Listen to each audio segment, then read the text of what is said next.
সারাদিন পাগল বেশে ঘুরে বেড়াতেন আর রাত হলেই মেতে উঠতেন নৃশংস হত্যাযজ্ঞে। মশিউর রহমান সম্রাট এক ভয়ঙ্কর সিরিয়াল কিলার। সাভার মডেল থানার নাকের ঠিক ডগায় সেনা ক্যাম্প আর প্রেস ক্লাবের পাশে বসেই একে একে ৬টি মানুষকে নৃশংসভাবে হত্যা করে সে।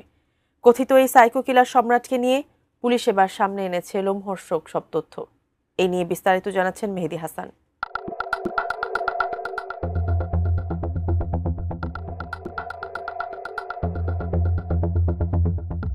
যুক্তরাষ্ট্রের সবচেয়ে ভয়ঙ্কর সিরিয়াল কিলার স্যামুয়েল লিটল, যিনি একসময় দিনের বেলায় ভবঘুরে সেজে রাস্তায় ঘুরে বেড়াতেন, যার নিরীহ চোখের আড়ালে লুকিয়েছিল এক ভয়ঙ্কর হত্যাকারী। বহু বছর ধরে সে একের পর এক মানুষকে হত্যা করেছে, অথচ পুলিশের চোখের সামনেই ছিল তার চলাফেরা। সেই ভয়াবহ ইতিহাসই যেন ফিরে এসেছে বাংলাদেশের সাভারে।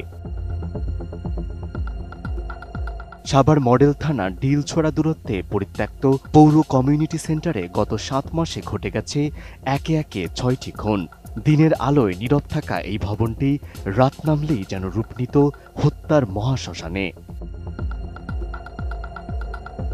এই ঘটনার সূত্রপাত হয় গত ১৮ জানুয়ারি রোববার। প্রকৃতির ডাকে সাড়া দিতে গিয়ে কয়েকজন শিক্ষার্থী সাভারের পরিত্যক্ত পৌর কমিউনিটি সেন্টারের ভেতরে আগুনে পোড়া দুটি লাশ দেখতে পান। পরে পুলিশে খবর দেয়া হয়। খবর পেয়ে সাভার মডেল থানার পুলিশ ঘটনাস্থলে পৌঁছায়। পরিস্থিতি দেখে হত্যাকাণ্ডের গভীর রহস্য আঁচ করতে পারে পুলিশ।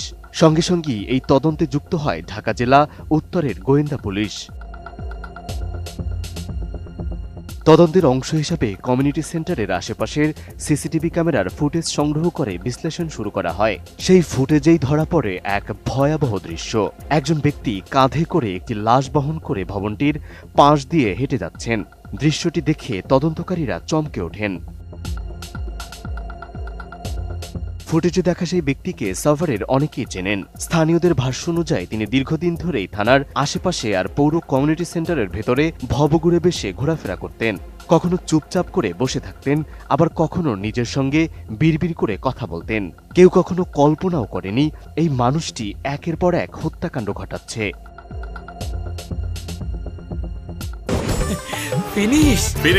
আপনার ঘরবাড়ি ও আঙ্গিনা সকল কীটপতঙ্গ ধ্বংস করে। সিসিটিভি ফুটেজ বিশ্লেষণের পর ওই ভবঘুরেকে হেফাজতে নেয় গোয়েন্দা পুলিশ। প্রাথমিকভাবে বিস্তারিত পরিচয় জানা না গেলেও পরে জানা যায় তার নাম মশিউর রহমান খান সম্রাট। এলাকায় তিনি সাইকো সম্রাট কিংবা মেন্টাল নামেও পরিচিত ছিলেন। ঢাকা জেলা উত্তরের গোয়েন্দা পুলিশের ইনচার্জ সাইদুর রহমান জানান, পরিত্যক্ত সাভার পৌর কমিউনিটি সেন্টারের ভেতরে দুটি পোড়া মরদেহ উদ্ধারের ঘটনায় সম্রাটকে পুলিশি হেফাজতে নেওয়া হয়েছে। তাকে প্রাথমিক জিজ্ঞাসাবাদ করা হচ্ছে। তদন্তের স্বার্থে বিস্তারিত তথ্য পরে জানানো হবে। পুলিশ জানায়, একই কায়দায় এই হত্যাকাণ্ডগুলো নতুন নয়। প্রায় ৭ মাস আগে সাভার মডেল মসজিদের সামনে এক নারীর মরদেহ উদ্ধার করা হয়েছিল। এরপর গত বছরে ২৯শে আগস্ট রাতে সাভার পৌর কমিউনিটি সেন্টার থেকে হাত পা বাঁধা অবস্থায় এক অজ্ঞাত যুবকের মরদেহ উদ্ধার করা হয়। ওই যুবকের পরিচয় এখনো নিশ্চিত করা যায়নি। এরপর ১১ অক্টোবর রাতে একই পরিত্যক্ত ভবনের ভেতর থেকে অজ্ঞাত এক নারীর অর্ধনগ্ন মরদেহ উদ্ধার করে পুলিশ। পরে ১৯ ডিসেম্বর দুপুরে পৌর এলাকার থানা রোড মহল্লার ওই কমিউনিটি সেন্টারের ২য় তলার টয়লেট থেকে উদ্ধার করা হয় আরও এক পুরুষের মরদেহ। সর্বশেষ ১৮ জানুয়ারি উদ্ধার করা হয় আগুনে পোড়া দুটি লাশ। সাভার মডেল থানার ওসি আরমান আলী বলেন, সম্রাট একজন মানসিক বিকৃত বা সাইকোপ্যাথিক কিলার। তার নিশানায় থাকত মূলত ভবঘুরে শ্রেণীর মানুষ। প্রাথমিক জিজ্ঞাসাবাদে সে স্বীকার করেছে, গত ৭ মাসে একই স্থানে ৬টি হত্যাকাণ্ড ঘটিয়েছে। প্রতিটি খুনের ধরন ছিল প্রায় একই এবং অত্যন্ত নৃশংস।